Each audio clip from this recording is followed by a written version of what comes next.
For the meantime, dito po muna tayo sa ating Food for the Soul and Food for the Spirit na hindi maaaring mawala sa ating programa. Yes, He is. God is good. And all the time. May isang babae na ang pangalan ay Ella. Bata pa lang siya ay pangarap na niyang maging isang doktor. Ngunit pagdating niya sa kolehiyo, doon niya naranasan ng totoong hirap ng kursong medisina. Araw-araw siyang nag-aaral ng napakaraming medical terms na hindi niya agad maintindihan. Madalas siyang nagpupuyat para sa exams, pero kahit ganoon may mga pagkakataong bumabagsak pa rin siya. May mga pagkakataong ring nahihirapan siyang intindihin ang kanyang mga aralin. Dumadagdag din ang pressures mula sa kanyang pamilya at ang takot na baka ma-disappoint niya ang mga ito.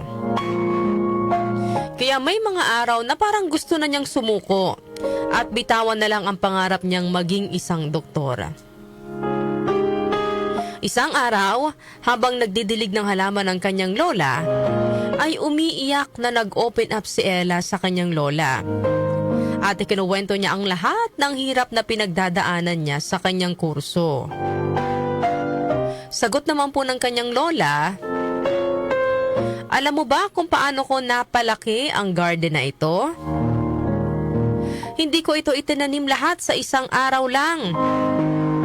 Isang buto lang muna kada araw.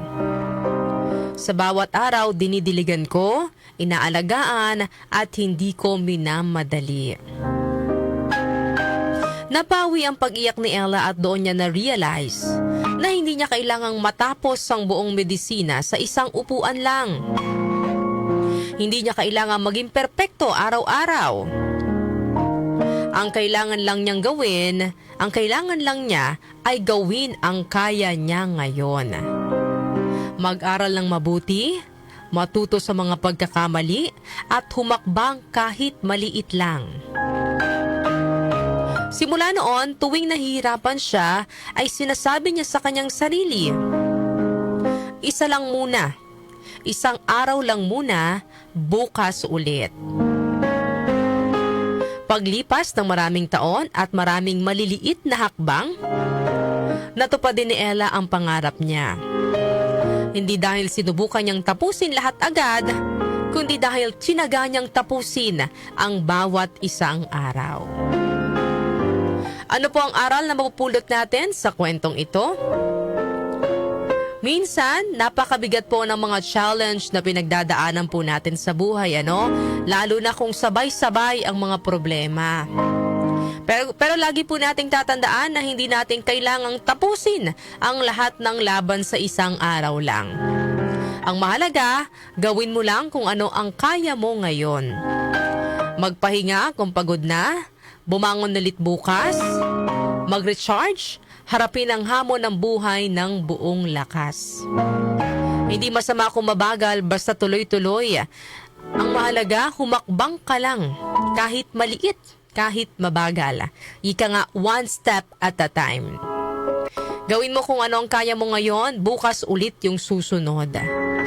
Hanggang sa hindi mo namamalayan, malapit ka na pala sa pangarap mo o nalagpasan mo na ang pinagdadaanan mo. Sabi nga po sa Matthew chapter 6 verse 34, "Therefore do not worry about tomorrow, for tomorrow will worry about itself. Each day has enough trouble of its own." Yan po ang ating Food for the Soul and Food for the Spirit ngayong araw po ng Martes.